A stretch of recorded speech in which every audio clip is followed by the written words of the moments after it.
Oh, sorry.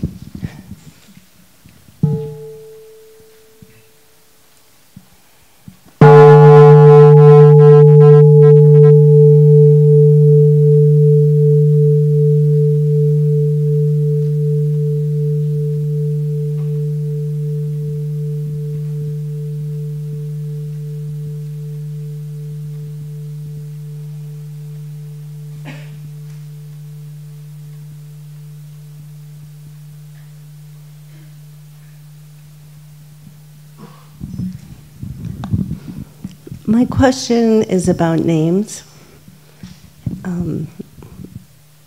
I'd like to know why names are important, the names of Buddha, and also the names that people call us by, and we think of ourselves by a certain name. Donc la question de notre amie, c'est une question qui porte sur les noms. Elle aimerait savoir pourquoi est-ce que les noms sont importants, par exemple le nom du Bouddha, les noms par lesquels nous nous appelons. Pourquoi est-ce que c'est important?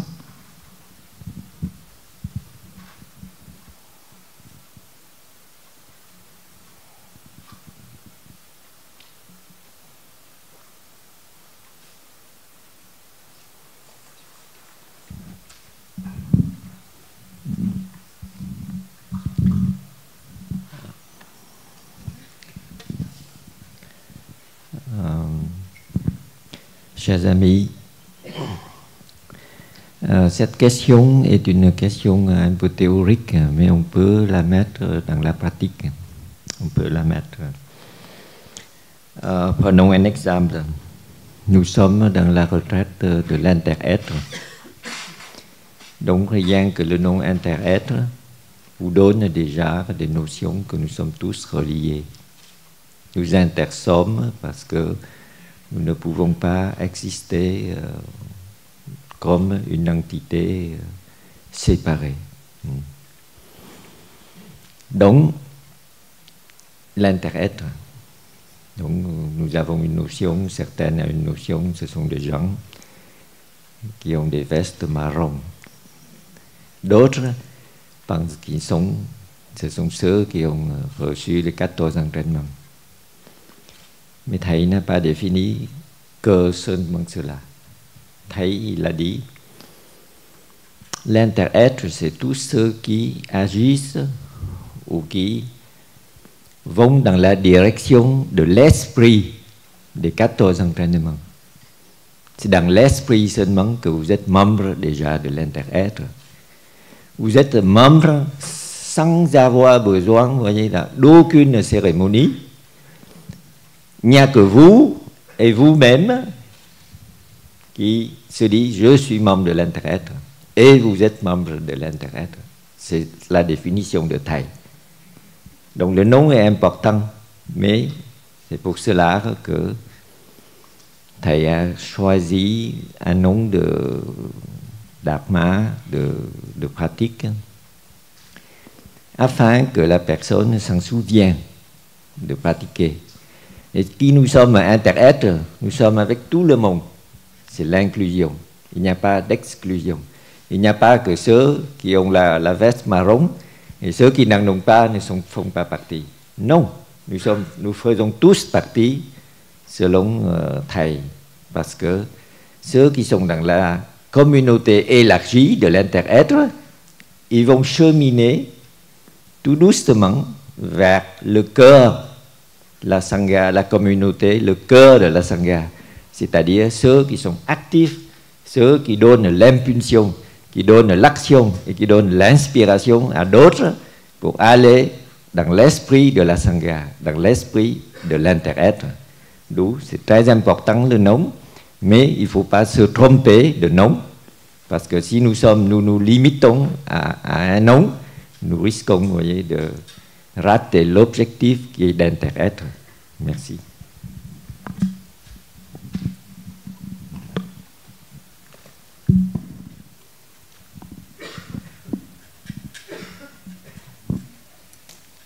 Vous avez oublié votre veste alors?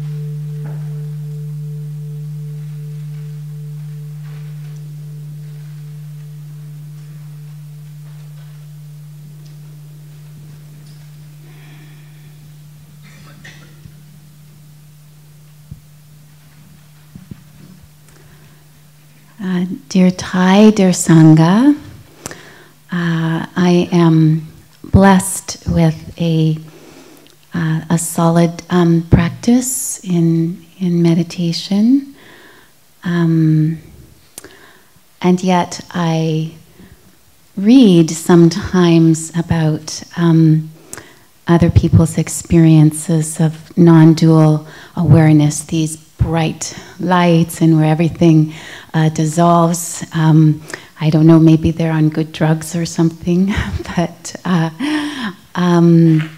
for me, there's this quiet awareness, and so I'm wondering about these other states that I read about. Are these advanced states, or does it depend on our personality and our needs? What is these bright lights and things, visualizations? Donc la question de notre amie, c'est d'abord, elle dit qu'elle est très heureuse d'avoir une pratique de la méditation qui est solide. Et d'autre part, elle entend parler des personnes qui font des expériences d'une conscience non dualiste. Et donc, ça lui pose des questions et elle se demande, c'est peut-être ces personnes qui prennent des bonnes drogues ou quelque chose. Et I'm just translating your question. Et donc, elle aimerait aussi savoir si qu'en est-il de ces expériences d'autres états de conscience. Est-ce que c'est quelque chose qu'on doit rechercher, peut-être, ces autres états? Pour elle, elle a l'expérience d'une attention qui est calme, mais elle aimerait en savoir plus sur les autres états de conscience. Merci.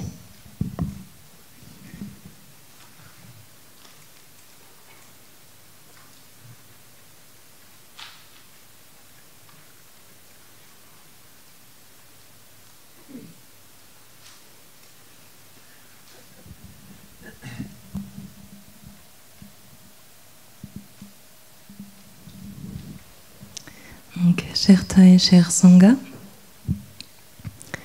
dans notre pratique de la pleine conscience, c'est vrai qu'on s'exerce et qu'on s'entraîne et qu'on développe de plus en plus la présence. Donc la présence, c'est un état de notre conscience, d'être là et de ne pas être dispersé, de ne pas être absent. Donc c'est un état très particulier de la conscience. Vous avez aussi parlé dans votre question de la possibilité que tout se dissolve. Peut-être dans notre regard, on ne voit plus la limite entre mon corps et mon environnement ou quelque chose comme ça. Donc avec la pleine conscience, on est là et on ressent, on est en contact avec ce qui se passe dans le corps, en commençant par notre respiration, les mouvements de notre corps, les états du corps, par exemple si on est malade ou si on est en bonne santé, si on se sent bien. Et on est aussi en pleine conscience et en contact. La traduction ne marche pas.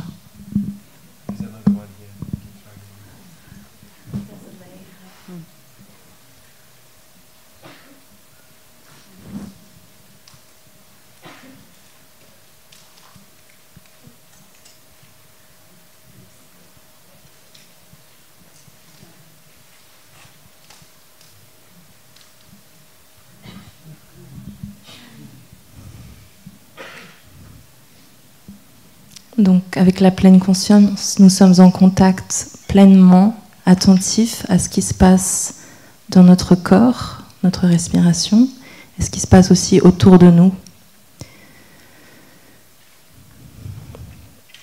Et ça, c'est quelque chose qu'il est nécessaire vraiment de cultiver tous les jours. Donc je pense que c'est ça que, a priori, vous avez fait. Avec la pleine conscience, on parvient à une concentration et on parvient à une compréhension du fait qu'effectivement on est interdépendant. C'était un peu le thème de la question précédente. Donc on ne peut pas exister sans toutes les autres formes d'existence. Peut-être que c'est une question qui demande le silence comme réponse.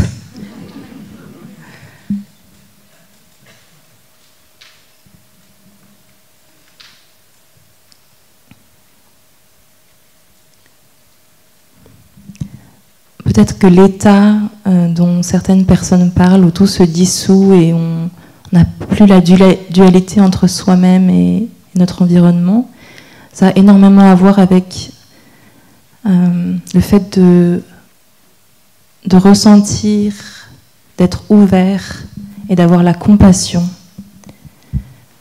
Donc, en parlant de mon expérience vraiment personnelle, j'ai pas utilisé de la drogue pour parvenir à un autre état de conscience et j'ai pas non plus utilisé la méditation pour parvenir à un autre état de perception, de visualisation. Mais par contre, une ouverture à la compassion pour mon entourage, ça c'est quelque chose qui est le fruit de la pleine conscience cultivée tous les jours. Quand je vois un morceau de viande dans un supermarché, je ne reste pas indifférente du tout. C'est-à-dire que je sais que ma conscience, elle a changé parce qu'il y a des années, quand j'allais dans un magasin et que je voyais un étalage de viande, ça ne me faisait rien. Et aujourd'hui, ça me fait vraiment quelque chose, c'est-à-dire je suis mal à l'aise. Donc ça, pour moi, c'est d'ouvrir mon cœur, d'ouvrir une non-dualité avec ces animaux qui ont été tués pour nous procurer des protéines.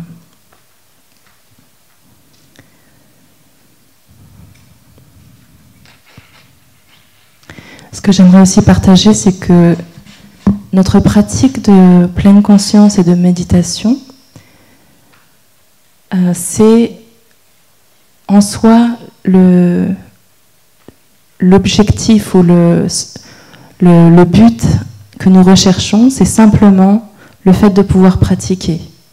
C'est-à-dire que je ne mets pas en place ma pratique de pleine conscience, je ne fais pas mon assise quotidienne parce que je veux parvenir à quelque chose de prochain, de différent.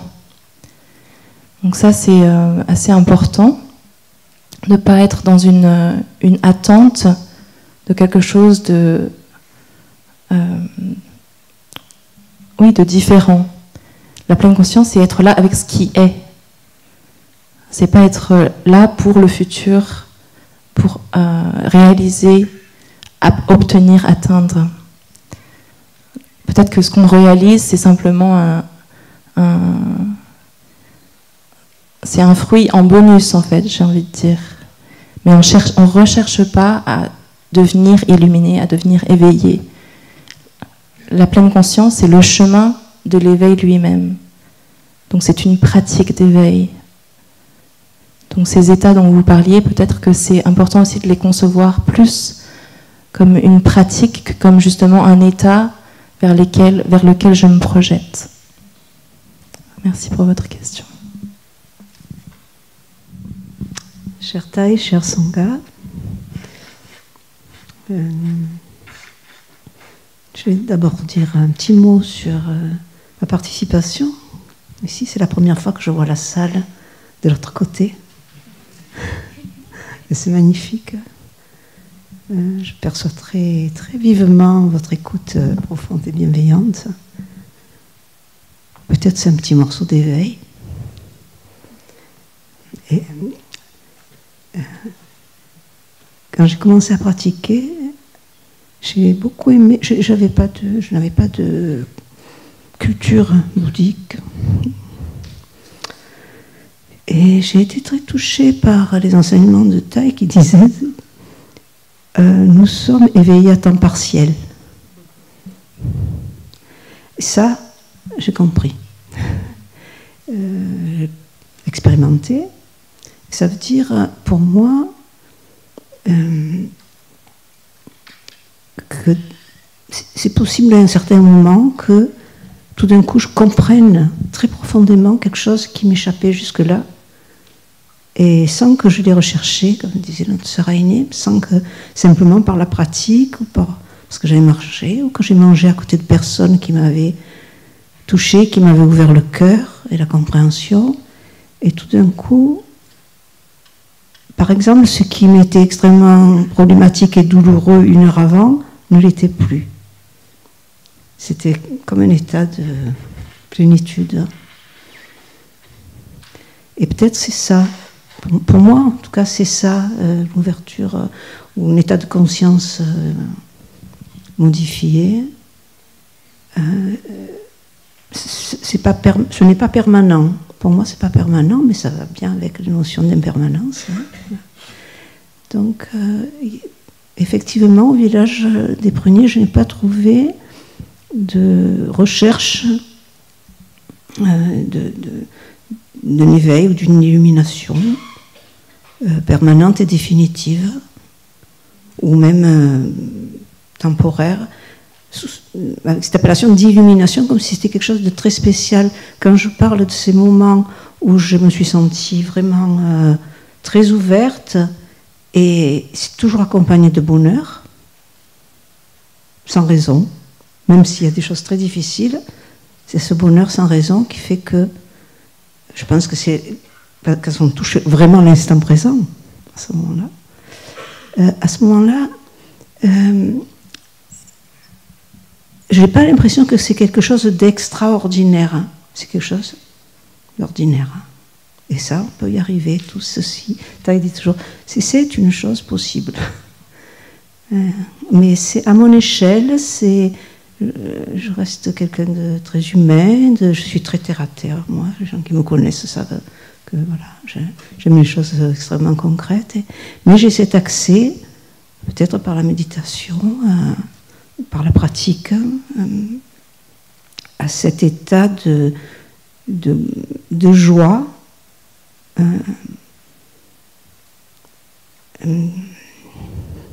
qui n'est pas le fruit d'une recherche particulière. Voilà.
Dear Thai, dear Sangha, dear friends and dear sister.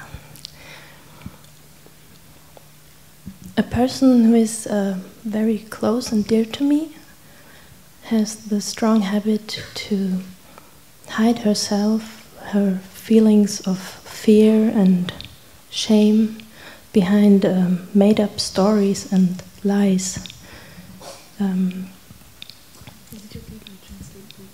Yes. Donc une personne qui m'est très proche a l'habitude de se cacher, de cacher ses sentiments, ses ressentis derrière des histoires et des mensonges. So she quite often does not speak the truth. And it's very difficult for me, or mostly impossible, to get along with her and to trust her. Donc la plupart du temps, elle ne dit pas la vérité et ça devient très difficile pour moi de m'entendre avec elle, de lui faire confiance. when I try to ask her about it, I also feel scared how to do it, and it mostly makes her angry and defensive. Quand j'essaye d'aborder ce sujet avec elle, moi-même j'ai des peurs et en général elle devient assez en colère et sur la défensive. And then it makes me angry too. So I wonder if you have any advice how to handle this. Et ça aussi, ça me met en colère. Donc je me demande si vous avez des conseils pour gérer cette situation. Thank you.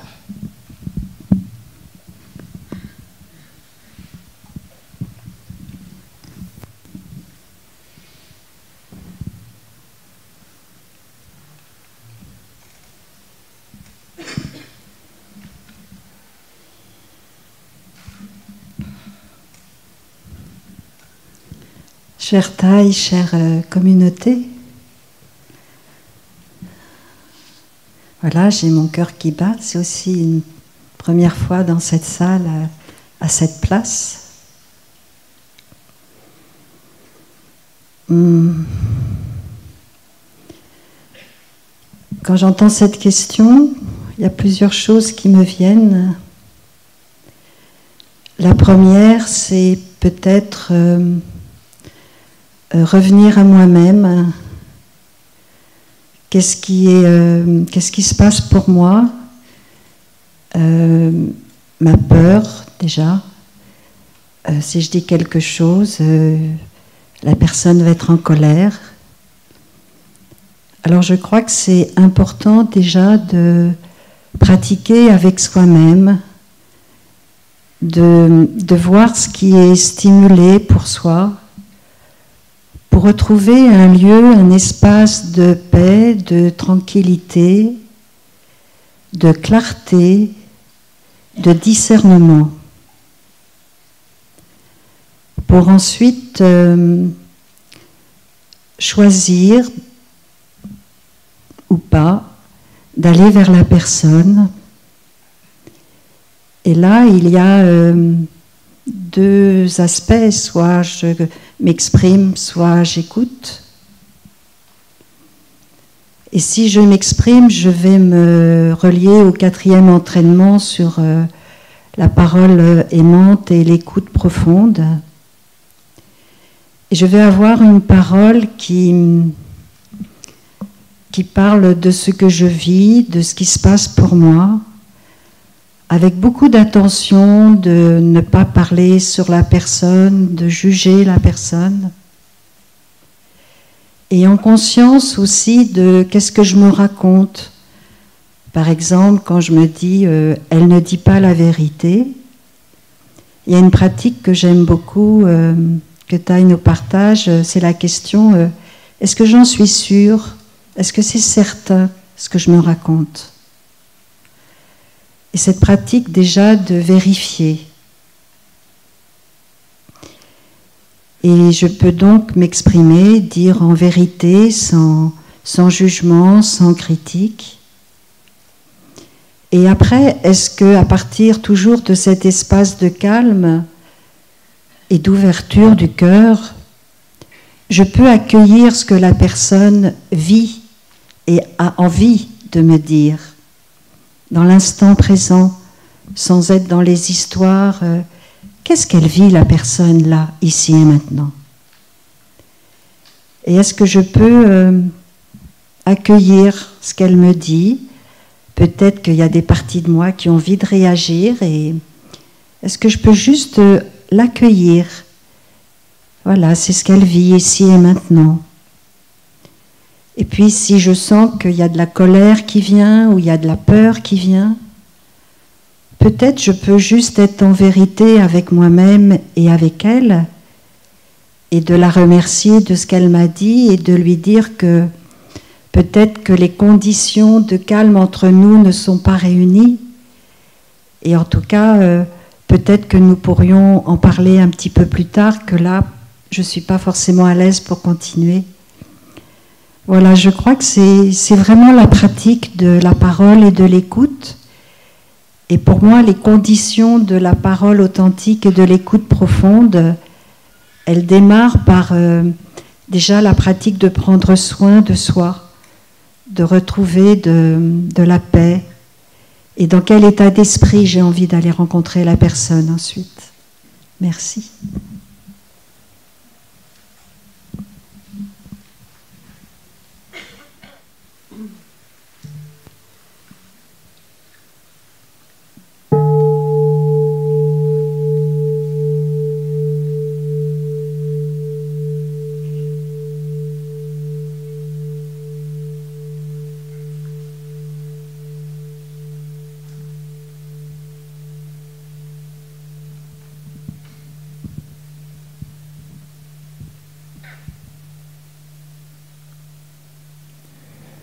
Cher Thaï, cher Sangha, ça fait maintenant 10 mois que j'habite au village des Pruniers.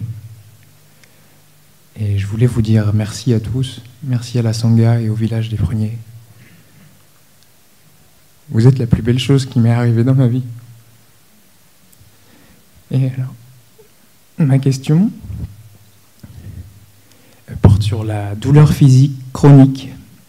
J'aimerais savoir en tant que pratiquant, comment vous composez, si vous avez eu des expériences avec les douleurs physiques chroniques.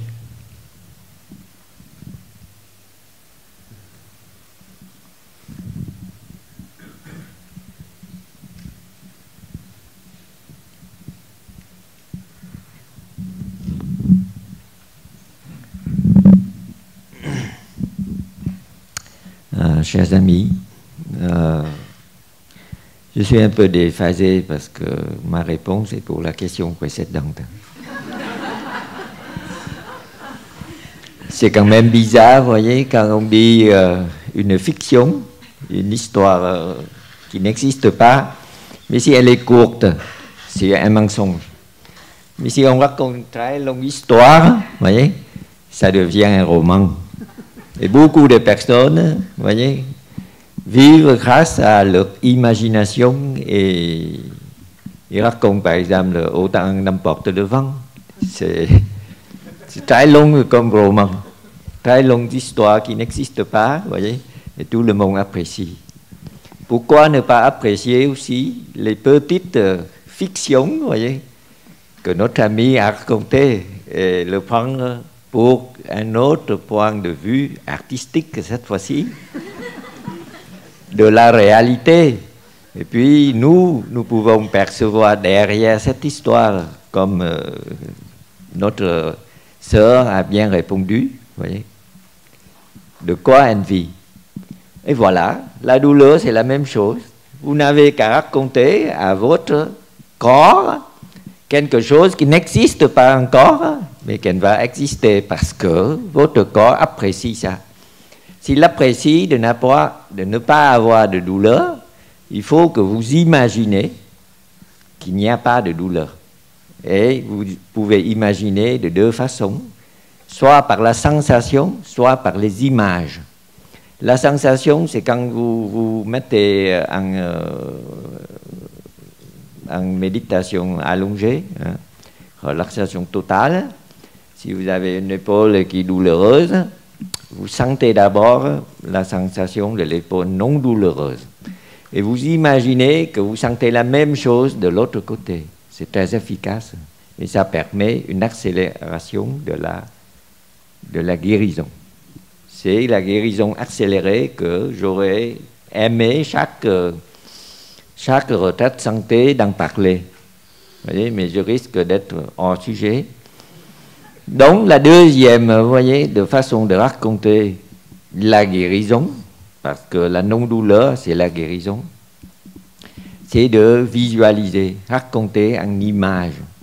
Vous voyez que vous bougez l'épaule, que vous portez, que vous faites comme Tarzan, quoi. Vous sautez d'une branche à l'autre avec votre épaule. Et cette façon de parler en image est reçue 10 sur 10 par votre inconscience. Et quand l'inconscient se met en marche, vous voyez, ça guérit très rapidement. Voilà, ce sont des thèmes que nous développons dans les retraites de santé, qui est passé inaperçu jusque-là, parce que la Sangha, vous voyez, a beaucoup de mal à accepter une petite semaine de restrictions alimentaires. Mais à force, vous voyez, de faire des restrictions alimentaires, j'ai vu que j'ai énormément de facilité maintenant d'avoir une bonne santé. Et c'est pas moi qui le fais, hein, c'est la Sangha qui a fait de telle sorte que j'imite tous ceux qui sont venus en retraite santé. Et cette recette-là, pour vivre longtemps et vivre bien, a été découverte dans la Renaissance par un Italien. À 83 ans, il a donné un premier conseil, vous voyez, de manger moins. Et quand on mange moins, vous voyez, surtout quand on mange pas de spaghetti, de pain, de riz, on fait moins de sucre. Quand on fait moins de sucre, on fait moins de substances P, on a moins de douleur. Donc, ce monsieur-là, vous voyez, il a énormément de problèmes de santé à 40 ans. Et je ne sais pas par quel miracle, il a trouvé de manger moins. Et quand il mange beaucoup moins, vous voyez, il va de mieux en mieux. Et à 83 ans, il se met à écrire un premier conseil, un fascicule pour comment on peut regagner sa santé. Et puis, au deuxième ou troisième, et à 95 ans, vous voyez, il a écrit son dernier fascicule, mais il a vécu jusqu'à 99 ans dans le XVIe siècle. C'est un exploit. Même maintenant, c'est un exploit. Et donc, si vous êtes curieux sur la retraite santé, sachez qu'à partir de 2018, l'année prochaine, ce sera une retraite santé au minimum par mois, pour que chacun puisse expérimenter et mettre ça en bonne pratique, vous voyez, parce que la théorie, c'est bien, mais la pratique, c'est mieux. Donc, venez et vous allez voir que toutes ces douleurs-là sont insignifiantes, quand on a tout le corps qui fonctionne bien, et la guérison est très, très rapide, même accélérée. Merci.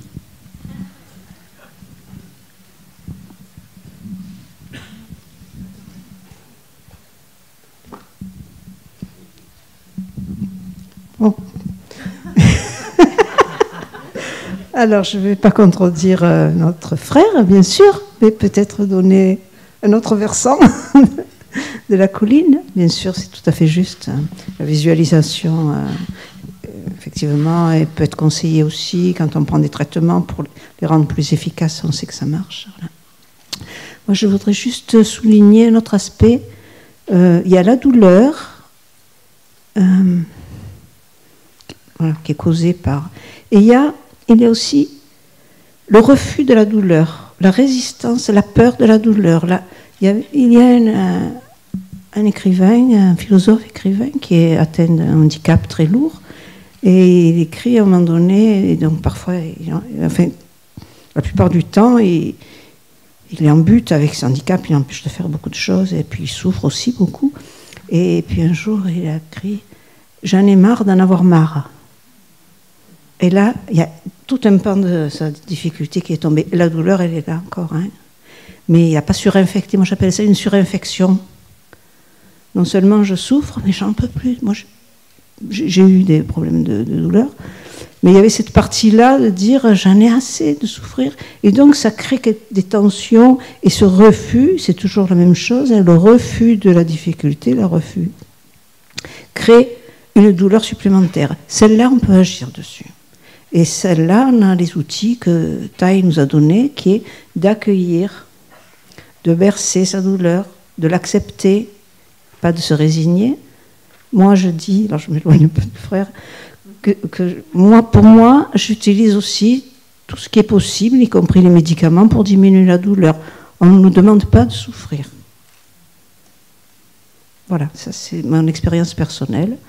S'il y a des antalgiques, tout ce qui peut faire du bien, Ça peut être aussi de l'acupuncture, ça peut être n'importe quoi. Mais on cherche et chacun a le droit de trouver ce qui lui fait du bien, ce qui peut diminuer sa douleur.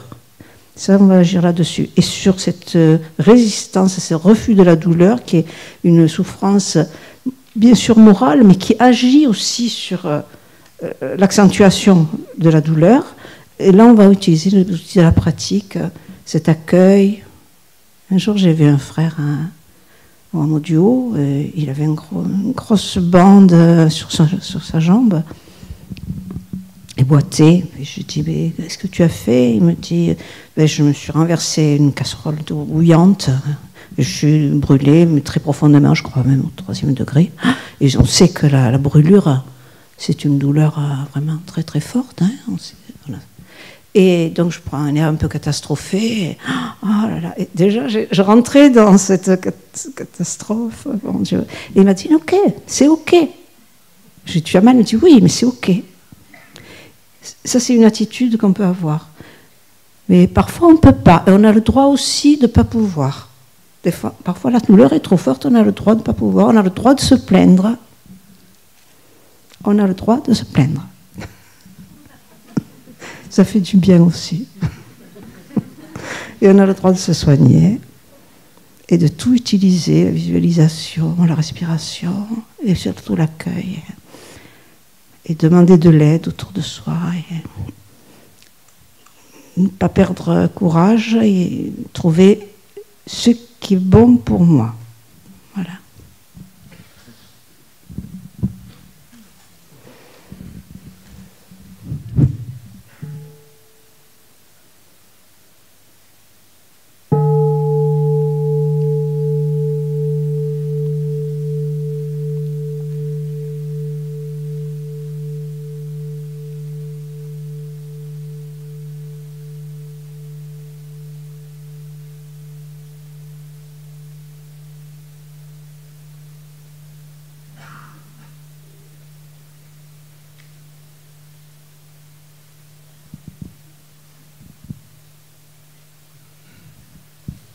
D'Artagnan de Toulouse. Je salue et remercie tout le monde. La clairvoyance du jury et puis cet accent méridional, cette petite touche qui m'est familière. Je partage la douleur de la sœur quand je vois cet amas de viande et de sang dans les supermarchés. J'ai l'impression de voir mon propre sang couler. Une question qui est peut-être sans réponse. Je me suis toujours demandé pourquoi l'être humain était 1000 fois plus cruel dans le sadisme, dans le viol des femmes enceintes, dans toute cette horreur. Beaucoup plus cruel et vilain que n'importe quel animal. Ma pensée va vers les Rohingyas, la minorité ethnique massacrée en Birmanie, dans des conditions qui rappellent le nazisme. Les vieux de 14 avaient dit, c'est la der de der, non mon grand-père, en voulant dire qu'il n'y aurait plus jamais de guerre après eux. Et ça continue, ça continue.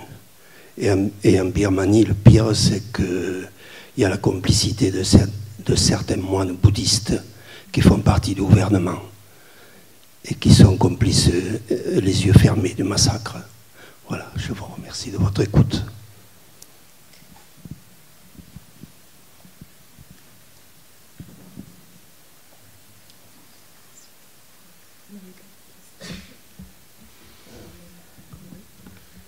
Mais la question c'est quand s'arrêtera cette barbarie humaine, mais je crois qu'elle est sans réponse. Je ne sais pas. Peut-être bien que nous sommes au purgatoire, je n'en sais rien. En tout cas, moi, on m'avait appris, enfant, que l'homme était à l'image de Dieu, et on a souvent l'impression de voir le diable aussi.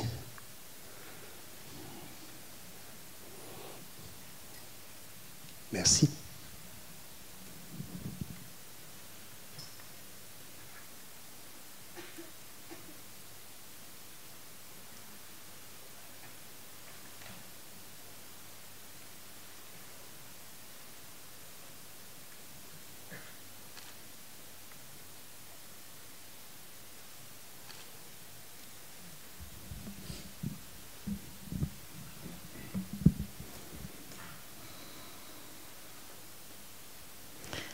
je ne peux pas répondre à la question quand. Je peux témoigner ce que j'essaie de faire dans ce monde. Quand je vois, quand j'entends, quand je suis en lien avec les guerres, les massacres, et plus proche de moi aussi des choses d'une terrible violence. Comment je peux pratiquer dans un environnement où je vois de la violence? Enfin, c'est comme ça que j'entends la question.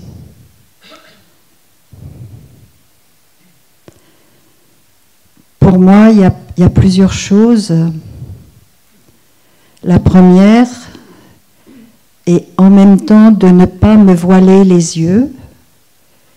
Et en tant que pratiquante de bouddhisme engagé, je peux, à partir d'une vision juste et pensée juste, poser des paroles et des actions justes. Pour cela, c'est important de pratiquer déjà pour soi le retour, l'arrêt, pour retrouver la paix. Et avec le soutien de la Sangha, avec le soutien de la grande Sangha dans les retraites, pouvoir échanger, partager, nourrir la paix, nourrir la stabilité pour pouvoir revenir dans ce monde. C'est une première chose que je vois. Et puis une deuxième chose, Dai nous l'enseigne avec les 4 nourritures, c'est aussi, et la consommation, est-ce que je me nourris principalement de la consommation autour de la violence, en regardant, en écoutant sans cesse les informations, tout ce qui se raconte, et à un moment donné, il y a comme un déséquilibre à l'intérieur de moi par rapport aux informations violentes.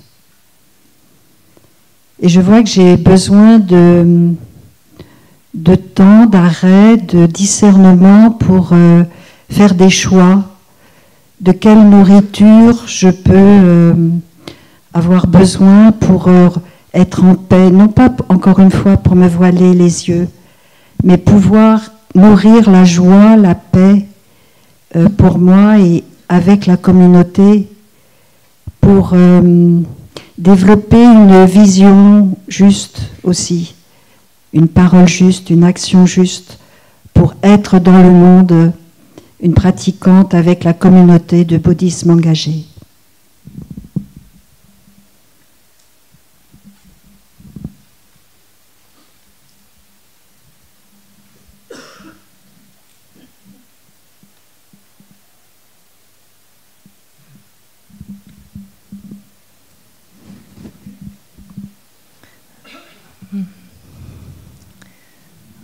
Après avoir écouté votre partage, j'ai regardé dans cette direction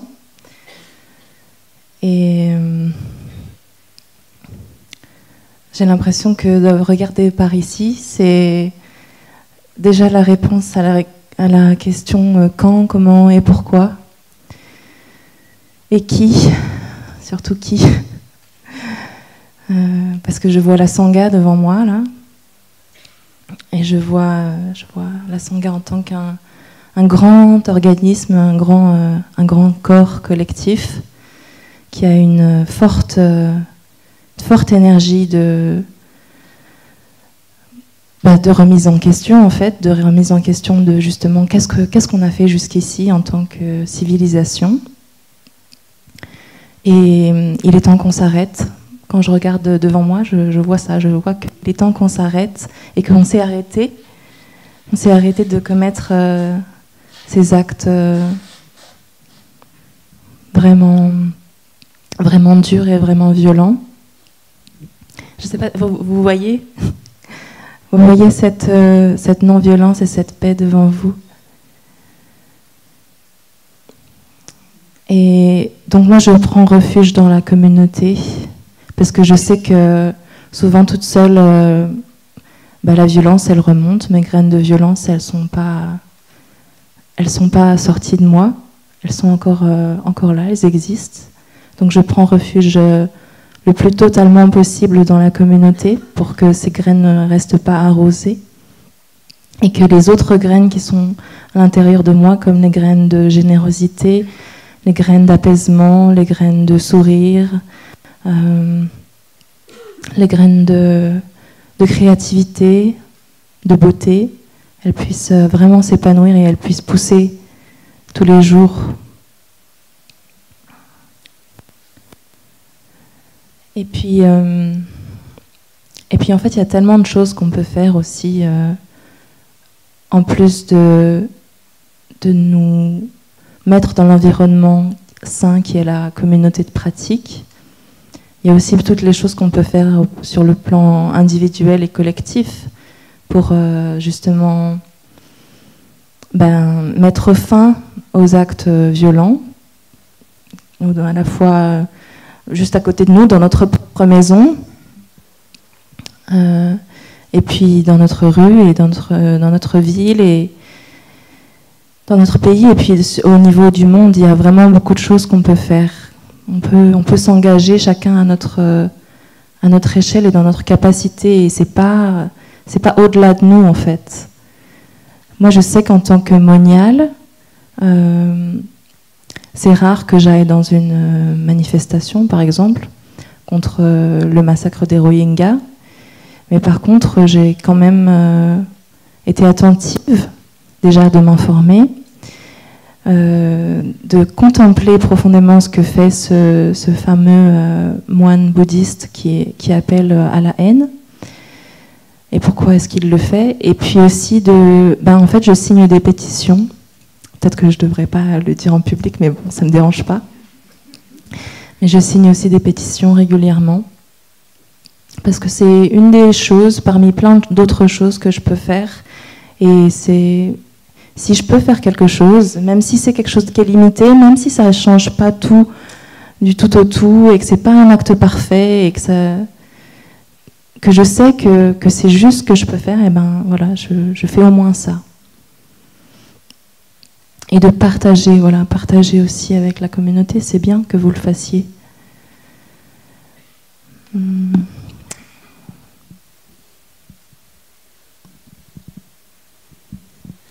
La question aussi qui me vient quand j'écoute votre partage, c'est toujours de revenir justement à ces fameuses graines. Parce que l'enseignement de notre maître qui dit « la paix en moi et la paix dans le monde », ça a l'air tellement évident que des fois je ne le pratique même pas. Mais j'ai vraiment à pratiquer ça et c'est tellement puissant comme enseignement. Si je peux établir cette paix dans mon corps et dans mon esprit, comment est-ce que la paix ne peut pas être là dans tout le reste de mon environnement? Donc j'ai pas grand-chose à faire, j'ai juste à avoir la paix dans mon propre corps et dans mon propre esprit. Donc j'aimerais savoir si D'Artagnan a posé son épée. Voilà, merci. Pas tout à fait. Je m'excuse juste, je rajoute juste un petit mot. À propos des Rohingyas, j'ai posé la question à une dame de ma rue qui se dit bouddhiste, que je sais qui va faire des pratiques. Je pense que sans la compassion, le bouddhisme se réduit à un rituel de gestes, de gesticulation. Elle m'a dit, mais les Rohingyas sont assimilés à Daesh. Mais moi, j'ai l'image d'une petite fille de 7 ans dont on avait violé la mère pendant 4 heures. Une image horrible, qui se réfugiait dans les jupes de son papa. Comment peut-on parler de Daesh à une petite fille de 7 ans dont la mère a été violée et massacrée? Voilà. Merci.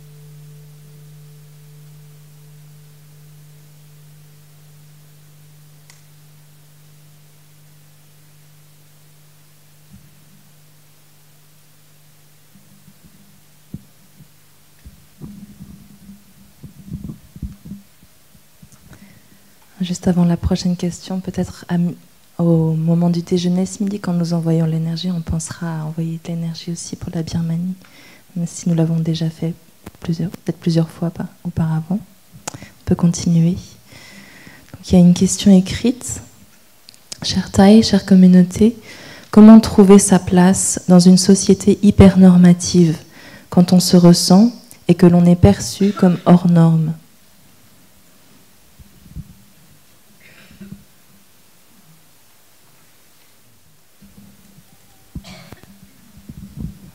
Donc j'aimerais commencer juste un tout petit peu. Cette question me touche beaucoup. Je la trouve très authentique. La première chose à laquelle j'ai pensé, c'est que depuis quelque temps, je sens une immense gratitude pour le corps que j'ai, qui fonctionne vraiment très très bien. Par exemple, le fait de ne pas être dans un fauteuil roulant, le fait de pouvoir parler, mettre les mots quand il se passe quelque chose et entendre ce qu'on me dit aussi, de ne pas être sourde.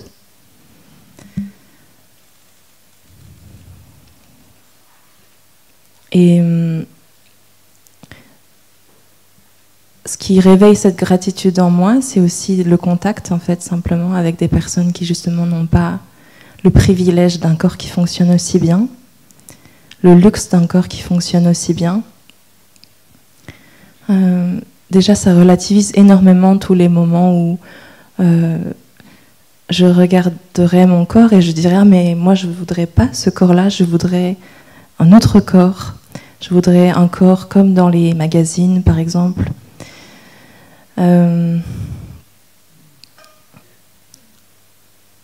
C'est un réveil pour moi de me souvenir que ce corps-là, il est merveilleux tel qu'il est.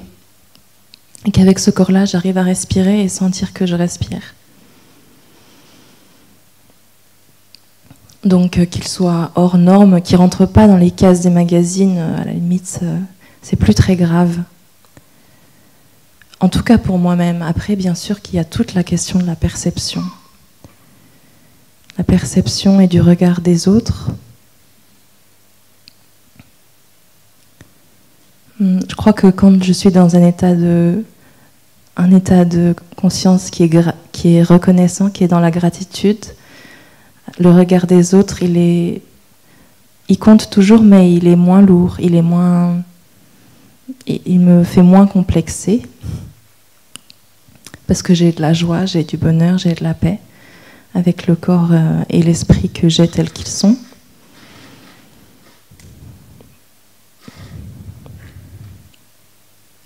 Et puis aussi, le contact avec des personnes handicapées, il me réveille parce que les personnes handicapées que je connais, elles sont tellement vraies, elles sont tellement authentiques, elles sont tellement dans le moment présent, que ce soit aussi bien des personnes handicapées physiques que des personnes handicapées mentales. Et plus je suis en contact avec ces personnes-là, et plus je me dis, en fait, c'est vraiment moi qui suis handicapée.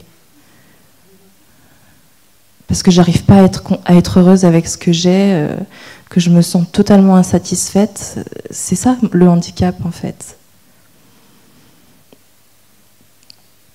Donc je m'exerce un petit peu plus maintenant à être plus présente, plus dans le moment présent et avec ce sentiment de satisfaction pour ce que j'ai tel que c'est.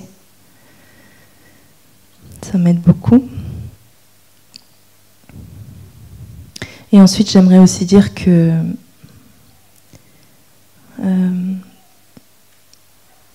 de plus en plus, dans la profondeur de mon cœur, je trouve que ces fameuses normes de la société, c'est des causes de souffrance.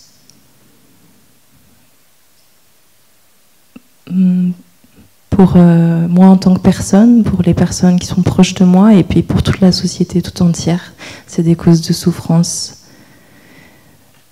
Et je regarde aussi le fait que ces normes-là, on n'était pas obligé de les établir, on n'est pas obligé de continuer à penser qu'on doit rester à l'intérieur. on a le choix en fait. Et moi, je sais que j'ai le choix, donc j'apprends à être libre, à ne pas m'imposer, à ne plus m'imposer de suivre une carrière toute bien carrée, quelque chose de très sécurisant sur le plan rationnel, matériel.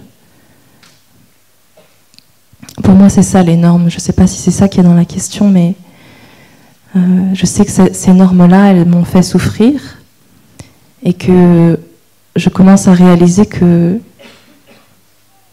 en tant qu'être vivant, en tant qu'être humain, je suis libre et que je ne suis pas venue à cette existence, à cette vie, pour être une norme, pour entrer dans une norme. Je suis venue parce que c'était la vie. Et donc, moi, j'aimerais vivre la vie totalement, dans tout son chaos. Il n'y a pas très longtemps, j'ai appris que le mot chaos, en fait, il veut dire réalité.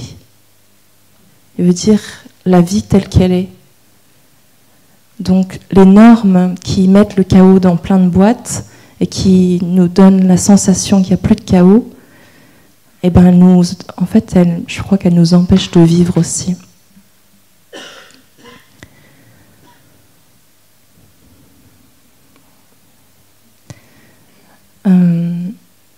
D'autre part, il y a quand même... peut-être que dans les normes, il y a aussi plein de choses qui sont très utiles et qui permettent justement de soulager la souffrance. Et j'ai plutôt envie de commencer à les identifier, celles-là. Ces cadres, en fait, dans la vie qui permettent de suivre la direction de la paix et de la joie et de l'amour.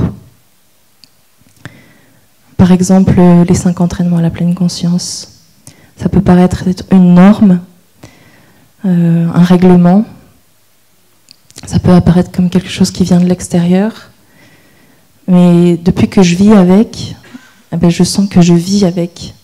Que vraiment c'est un chemin pour la liberté, c'est un chemin pour l'amour, c'est un chemin pour la vie. Donc, peut-être qu'avec les 5 entraînements à la pleine conscience, en tant que jeune personne, par exemple, eh ben, je vais aussi donner une sensation aux personnes qui sont autour de moi que je suis très bizarre, parce que je bois plus des coups dans les fêtes. Parce que peut-être au milieu d'une conversation, je dis ben, excuse-moi, j'ai pas envie de parler de ça en fait. Donc ça va, oui, ça peut peut-être créer quelque chose de qui semble être une sorte de séparation avec la société. Mais pour moi, de plus en plus, c'est aussi une reconnexion avec les personnes, avec les humains vraiment authentiques.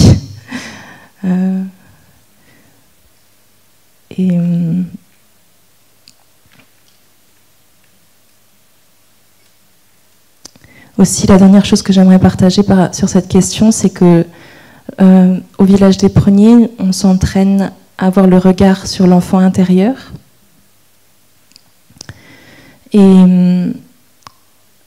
Et l'enfant intérieur, il permet aussi de capter pourquoi est-ce que je m'enferme dans les normes et pourquoi est-ce que l'autre personne, elle s'enferme elle-même et elle m'enferme aussi dans les normes. Donc ça, c'est juste une piste. Je peux pas trop, je vais pas m'étendre dans un témoignage personnel, mais je sais que je m'entraîne vraiment à avoir ce regard-là pour moi-même, voir ma petite fille intérieure et prendre soin d'elle. Et ensuite aussi avoir ce regard-là sur toutes les personnes que je connais, que je rencontre. Savoir qu'ils ont des enfants intérieurs, un petit garçon, une petite fille qui est dans la joie ou qui est dans la blessure. Donc ça m'aide beaucoup aussi à me libérer des boîtes. Merci pour la question.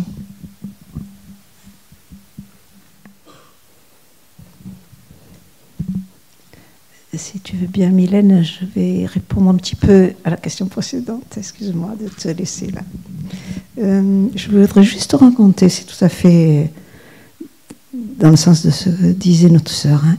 Mais j'ai fait une expérience que j'aimerais vous partager parce qu'un jour, à la médiathèque de Toulouse, j'ai vu un film sur un grand pianiste de jazz qui s'appelle Michel Petrucciani, qui avait la maladie des os de verre et qui mesurait 1 mètre, peut-être pas 1 mètre, hein, et qui se cassait les doigts tout le temps. Voilà. Et dans ce documentaire, j'ai vu tout l'enseignement de taille. Tout est dans l'esprit. C'est-à-dire que lui ne s'est jamais vu comme étant handicapé. Certainement, il explique que ses parents non plus l'ont jamais vu comme ça, mais vu vraiment perçu, hein, c'est vraiment quelque chose de fort. Donc les gens autour de lui ne le percevaient pas comme handicapé. Il a fait tout ce qu'il voulait. Il a épousé 2 femmes formidables. Le mariage, elle le portait au bras. Et lui n'avait aucun complexe. Et je me disais, moi qui suis complexée parce que j'ai les cheveux frisés depuis toujours, c'est pas possible. Tout est dans la tête. Les autres me perçoivent comme je... Alors, où elle est la norme? Alors, il dit dans ce documentaire, il dit, peut-être ce sont les grands qui sont pas normaux. Et vraiment, c'était pas une boutade, c'est vraiment quelqu'un de particulier. Donc, il a fait des concerts dans toutes les grandes salles du monde. Hein, il était c'est très beau. Mais ce documentaire doit exister quelque part, parce que c'est vraiment très, très impressionnant de voir que la norme, c'est lui qui la faisait. Pour lui, il ne demandait pas aux autres de faire comme lui, mais pour lui, voilà. Mais c'est bien sûr un cas extrêmement particulier et rare. Mais moi, de savoir que ça, c'est possible, vraiment, ça a changé un petit peu ma vision des choses. Quelque chose que je savais déjà, bien sûr. Mais là, c'est tellement concret que moi, je voulais partager avec vous que cette norme, c'est nous qui la créons. Bien sûr qu'il y a toute la société, qu'il y a plus de gens grands que de gens petits, je veux bien. Mais pour lui, pour sa vie à lui, ça n'avait pas d'importance, ça, voilà. Donc, et ça rejoint aussi l'histoire de la douleur. Il se cassait les doigts sur le clavier, et puis voilà, puis il se mettait des bandages, il continuait. Et il y avait une joie incroyable chez cet homme, quoi.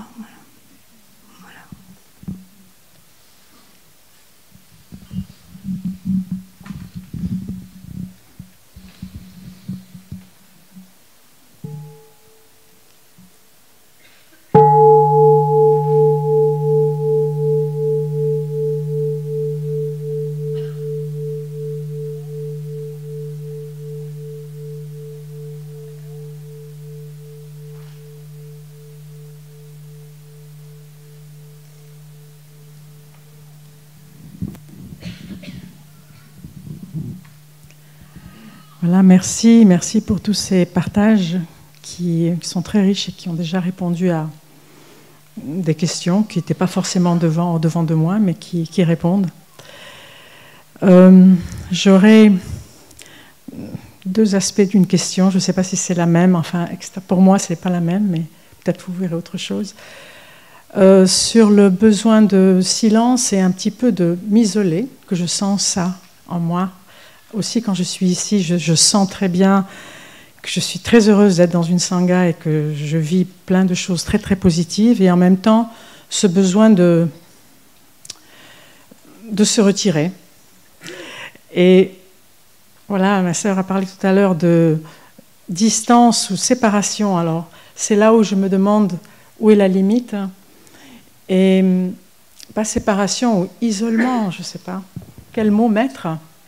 Mais je sens ça, c'est pas s'isoler parce qu'il y a plein de choses autour de soi, la nature elle est là, mais je sens ce besoin de silence.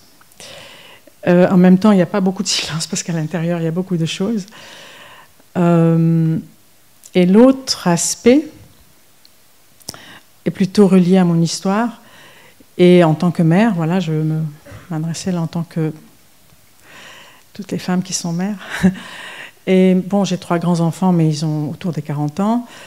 Une fille, et le symptôme est aussi la distance et le silence.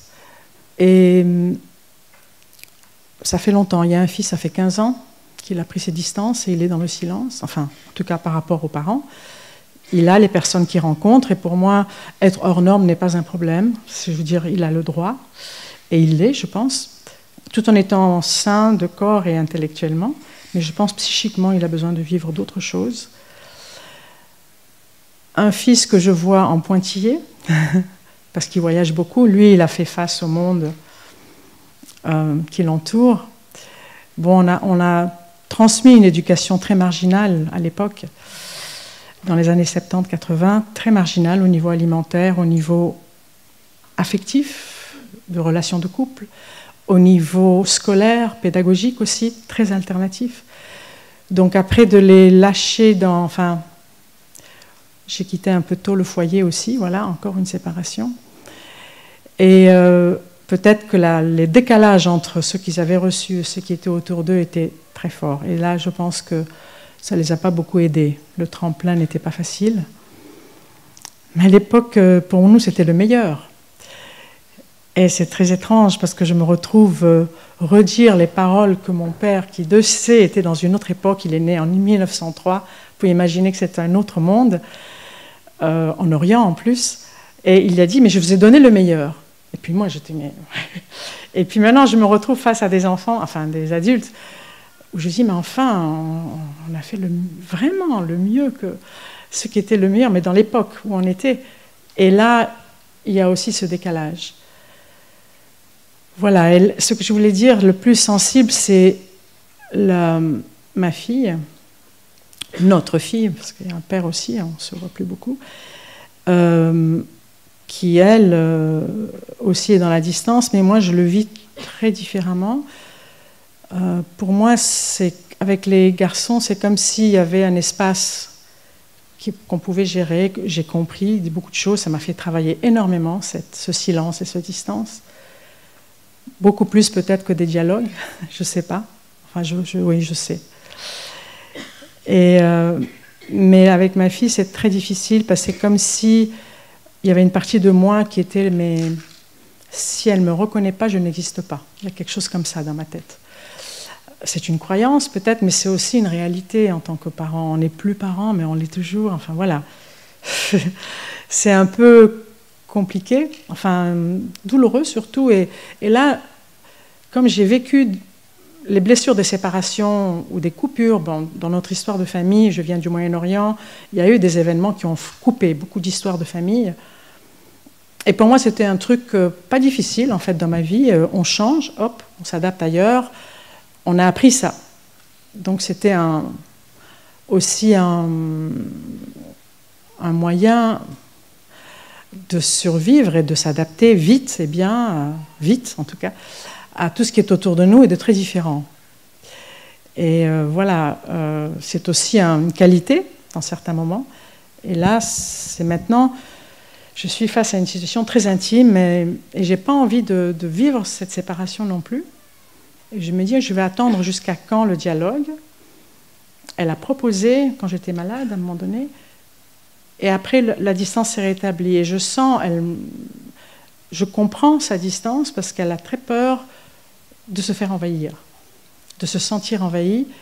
Et il y a eu des peurs monumentales qui sont arrivées dans sa vie. Elle a aussi un problème psychique, on appelle ça des bouffées délirantes. Voilà. Mais pourtant, on n'a pas compris, même avec mes frères qui sont médecins, d'où ça venait. Parce qu'il n'y a pas eu de peur dans notre histoire de vie. On était en Suisse, on n'était plus au Liban ou en Égypte. Enfin voilà, on n'était plus dans ces pays difficiles.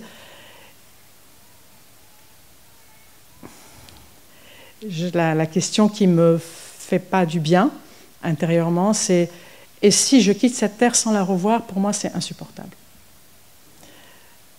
Voilà, c'est quelque chose, on se échange des mails, je sais qu'elle est vivante, qu'elle a repris sa vie en main à sa manière, très bien, tant mieux. Mais pour moi, je reste dans cette espèce de point d'interrogation, ouais, pour moi inacceptable.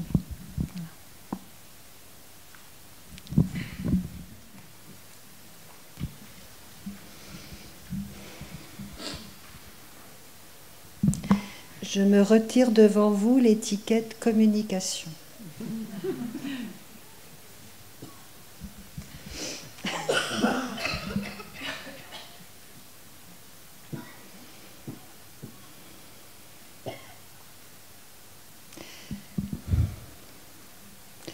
Oui, je suis touchée par ton témoignage.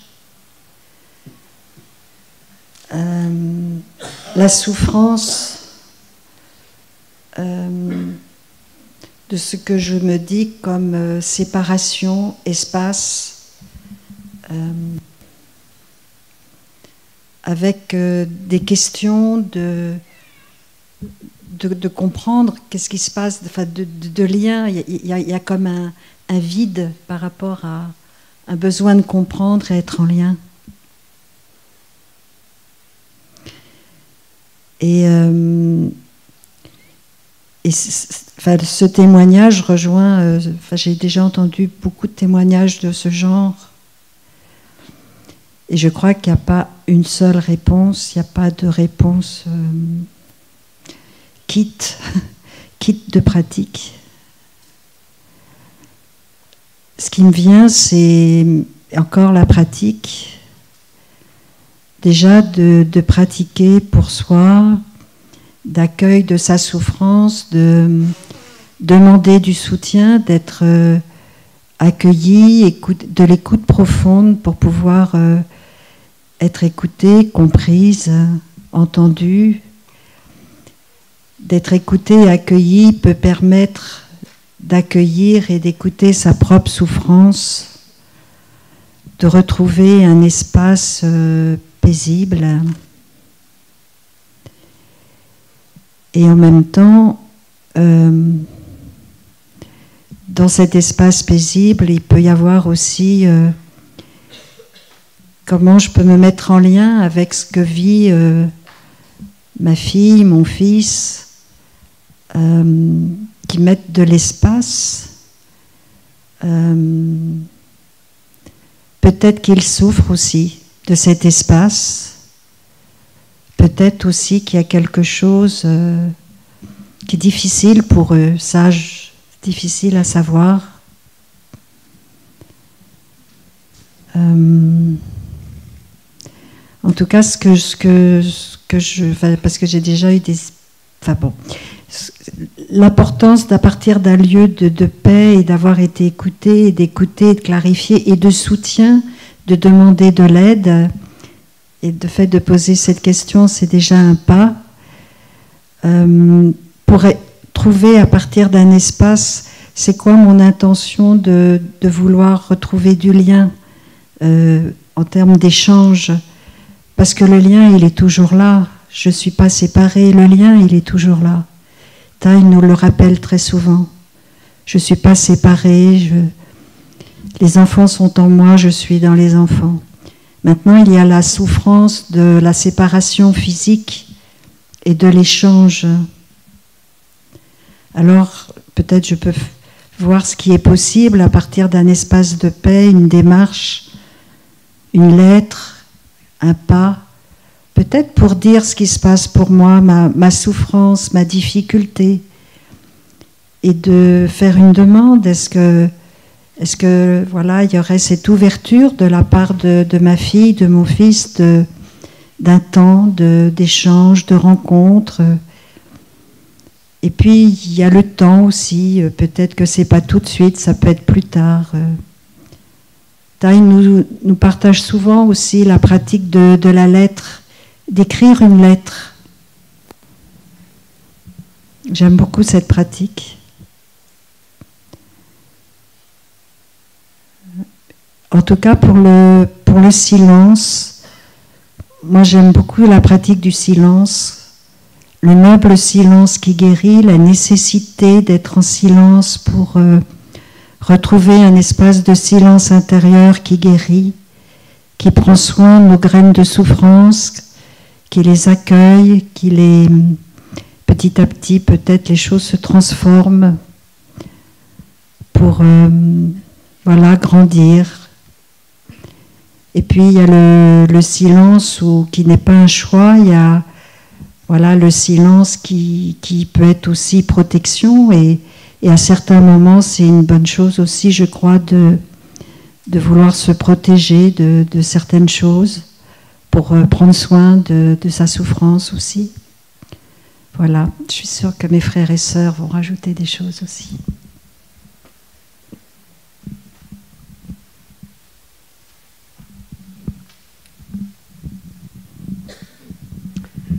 prends le micro à deux mains, mon courage aussi. Donc là, c'est la maman qui va parler. Et puis, ça ne va pas être une question-réponse, ça va être une question-question. Parce que, voilà, je ne voulais pas répondre parce que je n'ai pas de réponse. Je vis la même situation avec des détails différents, bien sûr, que Mylène, avec mes deux fils. Et je ne trouve pas la solution. Mais ça dure. Et cette souffrance, elle est,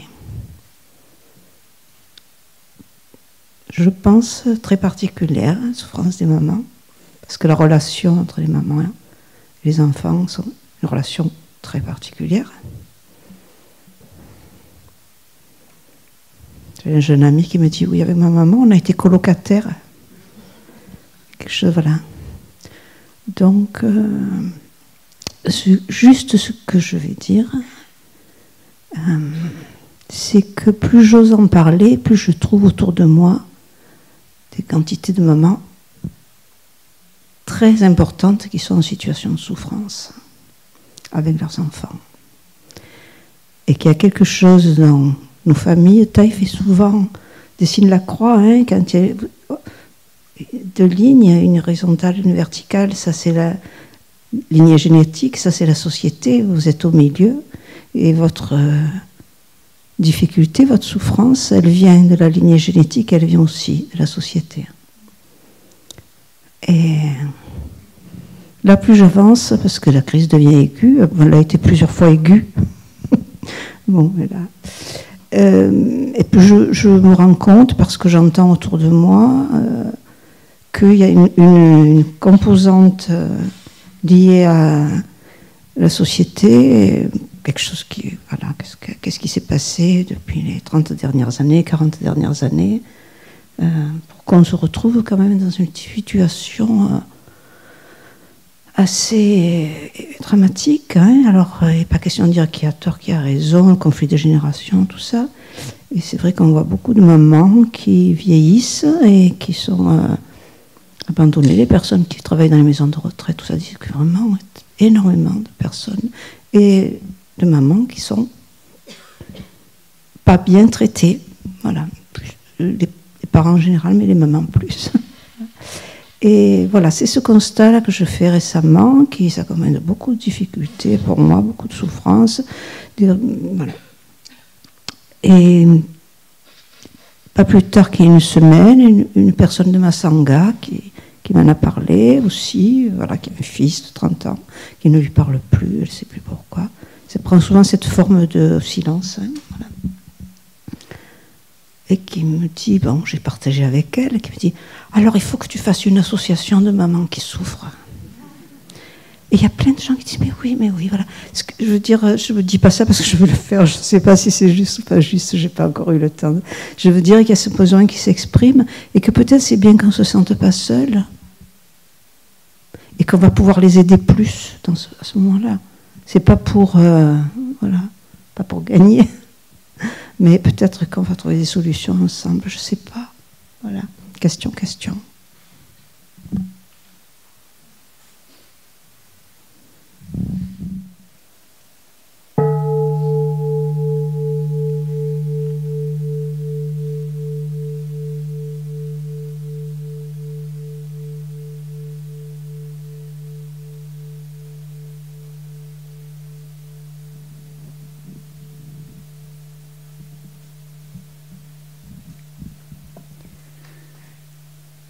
Dear teachers, dear Sangha, thank you for being here. I'm very inspired by everything I learn here at Plum Village. The one aspect I have difficulties sort of settling is the attitude towards sexuality.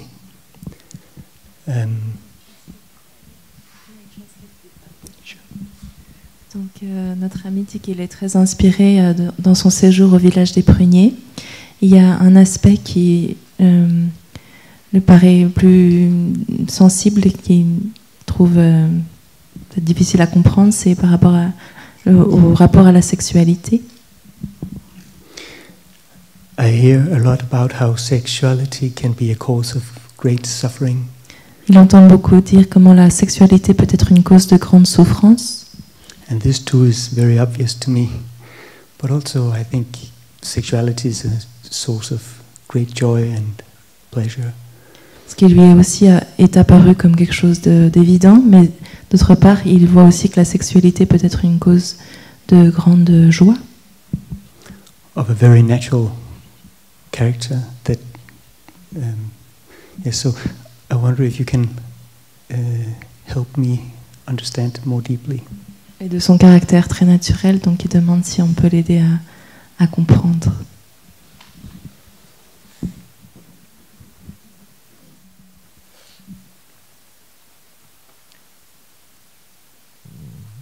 Chers amis,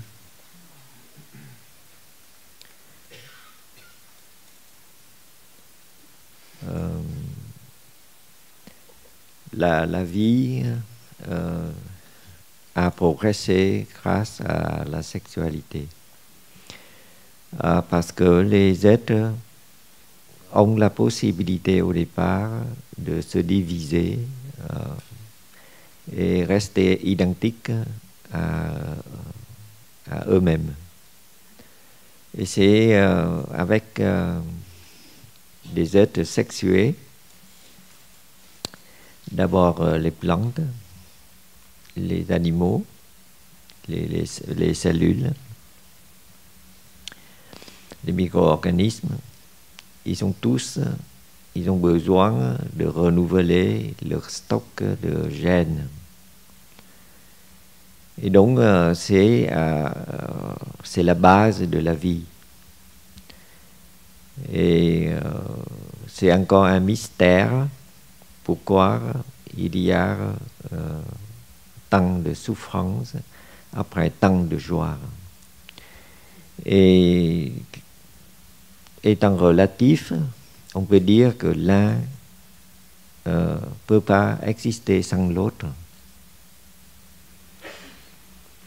C'est un peu comme si vous êtes toujours dans la plaine, une plaine immense. Vous ne voyez ni hauteur ni profondeur. C'est parce qu'il y a des montagnes qu'il y a des vallées très encaissées, des gorges très profondes. Donc il y a beaucoup de joie. C'est pour ça qu'il y a beaucoup de peine. Et dans la pratique, vous ne vivez pas votre vie personnelle. Vous êtes en train de reproduire quelque chose qui sont inachevés de nos ancêtres. Eux, ils ont eu des drames, ils ont eu des transportations, ils ont eu des joies, ils ont eu des situations dramatiques. Et le samsara, c'est qu'ils veulent le reproduire. Ils veulent le reproduire pour connaître de nouveau les mêmes joies. Et ils le reproduisent à travers notre vie. Et le bouddhisme cherche à sortir de ce cercle, de ce cycle. D'où la pratique en premier et ne pas rentrer dans le cercle de joie et de souffrance, même s'il y a beaucoup de joie, vous voyez, dans les échanges, dans l'amitié simple, hein, sans besoin de sexualité. Mais il n'y a pas d'interdiction. C'est pour cela que les membres de l'inter-être peuvent à la fois pratiquer et avoir une vie de couple. Et en cela, peut-être aussi, c'est plus satisfaisant si vous avez, voyez là, une trop forte tendance à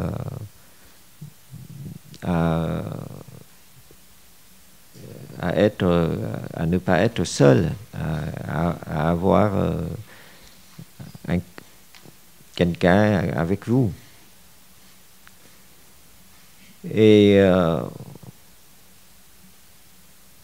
il y a le côté de la société qui fait qu'elle exploite cette sexualité parce que c'est encore un mystère et qu'elle en parle beaucoup. Et c'est en parlant beaucoup, vous voyez, ça occupe trop de temps, trop d'énergie avant de voir que c'est la relation, c'est l'amitié, c'est la présence de l'autre que nous avons besoin plutôt que du côté charnel. Et Thầy l'a très bien parlé dans ses livres sur l'amour. On cherche l'amour avant la sexualité et souvent les jeunes ne savent pas ça jusqu'à ce que la souffrance les rattrape. Et c'est dans la souffrance, vous voyez, qu'on peut voir quelle est notre perception erronée, notre tendance à la facilité, notre non-respect de l'autre, notre souffrance en nous qui fait qu'on fait souffrir l'autre, ainsi de suite. Et c'est avoir un vis-à-vis est toujours plus facile pour pratiquer, mais vous pouvez trouver tout ça dans la sangha, dans la communauté, sans être obligé, vous voyez là, de passer obligatoirement par la vie de couple. Et donc le choix est plus large. C'est mon point de vue. Merci.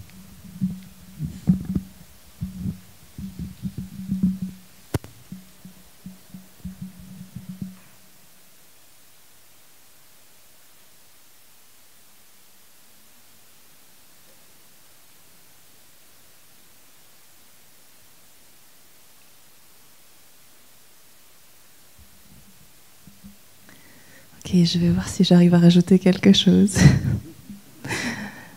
du point de vue d'une jeune moniale.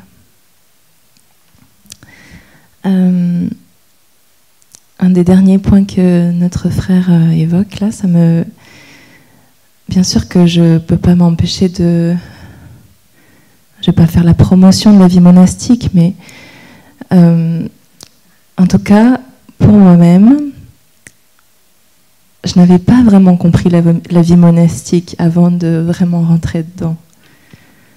Et donc, évidemment qu'en prenant le vœu de la chasteté, je savais à quoi je m'engageais, heureusement, mais je savais pas très bien. J'avais pas goûté pendant 10 ans comme aujourd'hui j'ai goûté pendant 10 ans.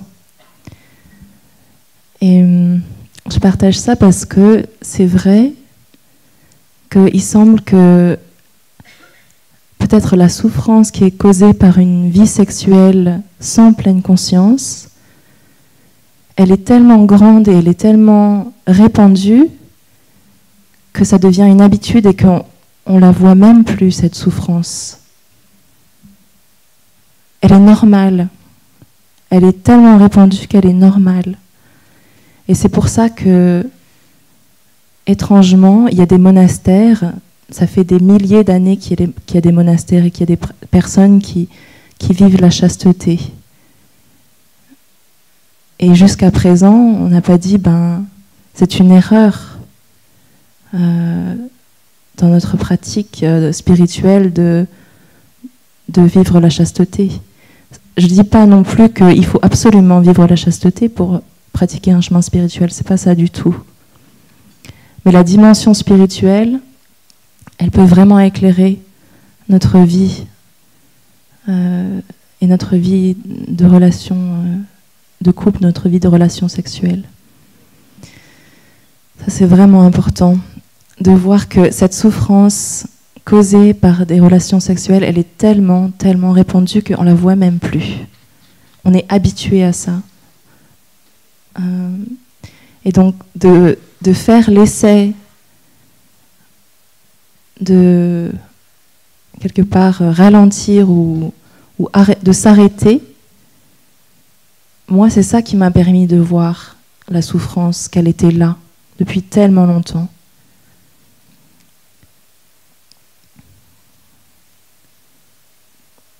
Et il ne faut pas non plus faire la confusion du fait qu'au village des Pruniers, nous sommes un monastère et on pratique les 5 entraînements à la pleine conscience. On demande aux personnes qui viennent en retraite de s'abstenir de rapports sexuels. Mais, s'il vous plaît, ne pensez pas que nous condamnons la sexualité non plus. Encore une fois, c'est quelque chose de complètement différent. La différence entre la conscience de la souffrance causée par tout ce que nous faisons, y compris la sexualité, et la conscience que, avec la dimension spirituelle, nous pouvons vivre notre vie normale. Il y a une très belle session de questions-réponses. Il y en a plusieurs, mais il y a eu un jour où Thay a répondu à une question vraiment similaire. Et il a dit que c'est parce qu'il y a un déséquilibre, peut-être que on vous donne ce sentiment que on veut réprimer la vie sexuelle, mais c'est pas vrai. C'est simplement parce qu'il y a trop de souffrance qu'on veut faire attention et on veut prendre soin, et du coup, ça apparaît comme des mesures très fortes et une espèce de... Peut-être ça apparaît comme des tabous, c'est possible. Mais en tout cas, plus je vis ici et plus je vois que c'est pas une question de tabou. On peut très bien parler ici de notre sexualité. On a des retraites pour des partages sur le Dharma où on peut parler. Et c'est important aussi de parler, de partager, de mettre les mots sur la souffrance qui existe vraiment, et aussi de partager notre expérience pour dire que c'est possible de vivre la sexualité avec la spiritualité et de ne pas causer toute cette souffrance. Mais il faut faire attention. Merci.